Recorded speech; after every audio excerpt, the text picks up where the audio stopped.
How to stabilize your video on CapCut app. Hello guys, so all what you have to do is simple.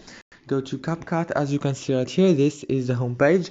Now click on new project to upload a new project, or choose from your drafts like me. I already have this video, so I'm gonna choose it.